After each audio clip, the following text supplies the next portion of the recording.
My daughter's fingers slipped into mine, just as everyone clapped and the candles flickered. Her grip was cold, her face pale. She leaned close, voice trembling, almost too soft to hear. "Don't eat the cake." My mother stood across the table, smiling brightly, her hands folded like a proud hostess. She had baked that cake herself, decorated it with strawberries and cream. She looked at me the way only she could, affection painted over contempt. I blew out the candles. Everyone cheered, and I smiled too, but I didn't touch the cake. 17 minutes later, the police were knocking on the door. It wasn't always like this. I used to believe my mother's love was complicated, not absent. That her sharp words, her cold stares, her comparisons to my sister was just her way of pushing me.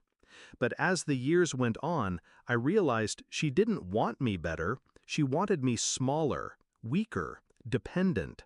Still, I tried. I invited her to birthdays, holidays. I let her into my home because I thought family meant forgiveness. But forgiveness is wasted on someone who sharpens the knife you hand them. The signs started weeks before the party. Little things my daughter noticed that I brushed off. Grandma slipping into the kitchen when no one was looking. The whispered phone calls. The way she watched me eat with a strange intensity, like she was waiting. Then my daughter found the pills. A small bottle in the kitchen trash, half empty, label scratched off. She didn't tell me immediately. She watched. She waited. At 12, she had already learned the art of silence from me.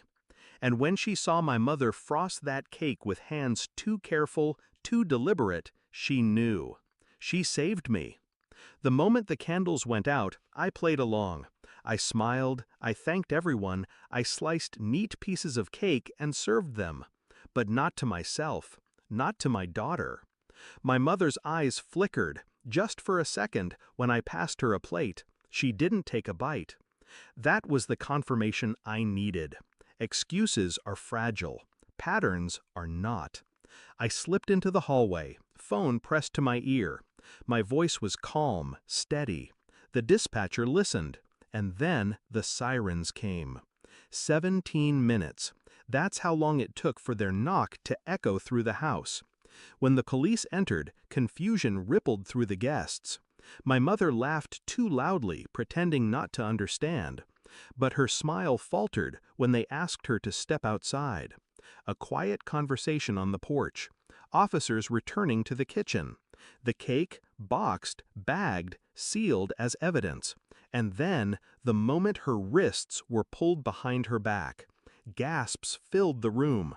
My sister shouted. My mother turned to me, eyes wide with disbelief. "You called them?" she hissed. I looked straight at her, my voice low but sharp enough to cut. "You poisoned the wrong generation." The lab results came back within days. Enough sedatives in that cake to drop me cold. Too much for it to be a mistake. The story spread faster than I expected. Family who once worshipped her stopped calling. Friends avoided her name. The woman who lived for reputation watched it collapse overnight. She tried to spin it, said I framed her, said I wanted attention. But truth doesn't need decoration. Truth sits steady, silent, undeniable. Revenge didn't come in one blow. It came in steps. First, I made sure custody arrangements were updated, legally severing any chance she'd get near my daughter again. Second, I cut off every lifeline she depended on, money, contacts, favors she leached from me. Third, I told the story, plainly and simply to anyone who asked. No exaggeration, no venom, just facts. And facts were enough to bury her. Her trial is coming.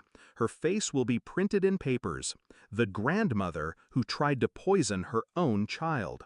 I don't need to scream. The world will do that for me. My daughter rides her bike in the driveway now, free and laughing. I watch her and I feel something I haven't in years. Peace. Because she knows the truth. She saw it herself. and she'll never doubt my silence again. Some people think revenge is about rage. It's not. Rage is sloppy.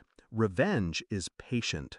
Revenge waits in the dark, collects its evidence, and chooses the perfect moment to step into the light.